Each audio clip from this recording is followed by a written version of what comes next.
വയനാട്ടിലെ ദുരന്തബാധിതർക്ക് സർക്കാർ പുനരധിവാസം ഒരുക്കാൻ ഒരുങ്ങിയപ്പോൾ കോൺഗ്രസ് അതിൽ ഇടം കോലിടാനാണ് ശ്രമിച്ചത്.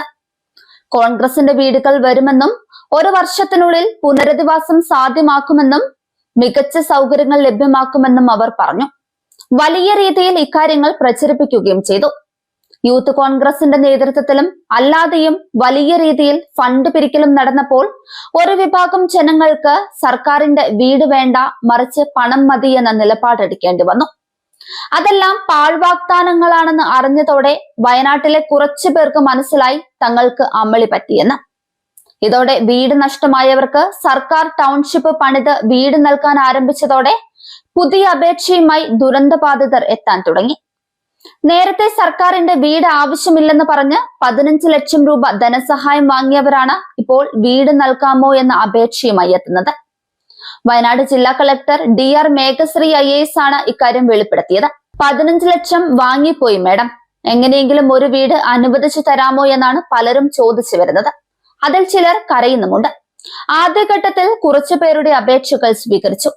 അവർ കൊടുത്ത പണം തിരികെ നൽകി. അവർക്ക് വീട് അനുവദിക്കാൻ സർക്കാരിന്റെ ഉത്തരവ് ലഭിച്ചിട്ടുണ്ട്. ഇനിയും അപേക്ഷകൾ വരുമെന്നാണ് മേഘശ്രീ പറയുന്നത്. സ്ഥല സൗകര്യം, വീടിന്റെ ഗുണമേന്മ, ടൗൺഷിപ്പിലെ സൗകര്യങ്ങൾ എന്നിവ കണ്ട് ഗുണഭോക്താക്കൾ തൃപ്തരാണെന്നും അവർ പറയുന്നുണ്ട്. കൽപ്പറ്റ നഗരത്തിന് സമീപത്തെ ടൗൺഷിപ്പിൽ 410ലധികം വീടുകളാണ് ആദ്യഘട്ടത്തിൽ ലക്ഷ്യമിട്ടിരിക്കുന്നത്. കുടിവെള്ളം, മാലിന്യ സംസ്കരണം, റോഡ്, വൈദ്യുതി, സുരക്ഷിതത്വം തുടങ്ങി എല്ലാ ആധുനിക സൗകര്യങ്ങളും ഇവിടെ ഒരുക്കിയിട്ടുണ്ട്. ദുരന്തബാധിതർക്ക് അന്തസ്സോടെ ജീവിക്കാൻ പറ്റിയ മാതൃകാ പദ്ധതിയാണിത്. ആദ്യഘട്ടത്തിൽ 178 വീടുകളുടെ നറുക്കെടുപ്പ് പൂർത്തിയായി. ദുരന്തബാധിത കുടുംബങ്ങൾക്ക് 2 ഓപ്ഷനുകളാണ് സർക്കാർ നൽകിയത്. ടൗൺഷിപ്പിലെ വീടോ അല്ലെങ്കിൽ 15 ലക്ഷം രൂപ ധനസഹായമോ സ്വീകരിക്കാമെന്നാണത്. ചില കുടുംബങ്ങൾ 15 ലക്ഷം രൂപ വാങ്ങി. ഇവരിൽ പലരും UDF നേതാക്കളുടെ വാഗ്ദാനങ്ങളിലും പ്രചാരണങ്ങളിലും വിശ്വസിക്കുകയാണ് ഉണ്ടായത്. മുസ്ലിം ലീഗ് 36 കോടിയിലധികം രൂപ സമാഹരിച്ച് വീടുകൾ നിർമ്മിക്കുമെന്ന് പ്രഖ്യാപിച്ചിരുന്നു. കോൺഗ്രസും സമാനമായ സഹായ വാഗ്ദാനങ്ങളാണ് നൽകിയത്. ടൗൺഷിപ്പിലെ വീടുകൾ പൂർത്തിയാകുന്നതും അവയുടെ മികച്ച സൗകര്യങ്ങളും പലരുടെയും മനസ്സുമാറ്റി. UDF വാഗ്ദാനം ചെയ്ത വീടുകൾ പ്രതീക്ഷിച്ച് പണം വാങ്ങിയവരാണ് ഇപ്പോൾ നിരാശരായിരിക്കുന്നത്. കോൺഗ്രസ് വാഗ്ദാനം ചെയ്ത വീടുകളുടെ സ്ഥലമെടുപ്പ് പോലും ഇനിയും പൂർത്തിയായിട്ടില്ല.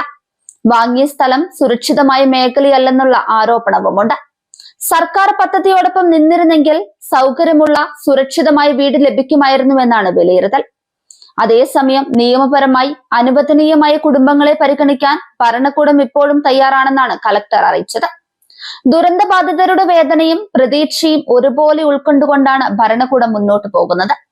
എന്നാൽ ചില പ്രചാരണങ്ങളും രാഷ്ട്രീയ വാഗ്ദാനങ്ങളും കാരണം തെറ്റായ തീരുമാനമെടുത്തവർ ഇപ്പോൾ സ്വയം മനസ്സിലാക്കുകയാണ്.